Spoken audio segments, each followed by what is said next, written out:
Alam nyo ba yung pakiramdam na kahit ginagawa mo lang ang trabaho mo, parang sinusubukan ka pang takutin?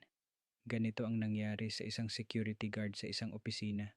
Isang mayabang na babae, bisita ng manager, biglang pumarking sa no parking area at nagkaroon ng gulo.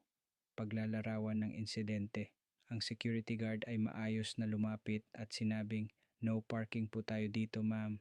Pero imbes na umunawa, sinigawan siya ng babae. "Ako ang bisita ng boss mo, report kita." Dinuro-duruhan pa siya. At nang tanungin ng guard kung expected ba siya, sumagot ang babae, "Hindi na kailangan yan, umalis ka sa harap ko." Opinyon at depensa. Una, malinaw, ang security guard ay gumagawa lamang ng kanyang tungkulin. Hindi niya sinasalungat ang babae bilang tao, kundi ipinapaalala lang ang patakaran ng lugar. Hindi rin tamang gamitin ang pagiging bisita o koneksyon sa boss bilang dahilan para lumabag sa rules o manakot ng staff.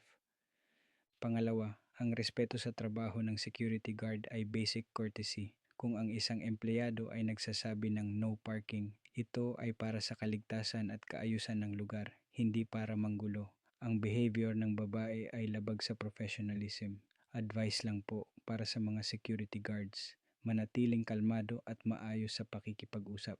Iwasang mag-react sa pananakot o pagmumura. Maaari ring i-document ang insidente, oras, lugar, pangalan ng bisita, at eksakto ang sinabi.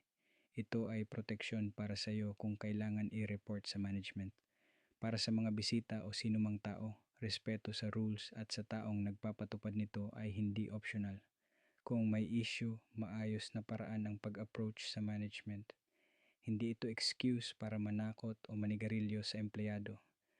Sa huli, trabaho ng security guard ang protektahan ng lugar at alalahanin ang safety ng lahat. Sa sino mang nag-iisip na ako ang bisita ng boss ko, tandaan, respeto at professionalism ay hindi basta-basta pinapalitan ng posisyon o koneksyon.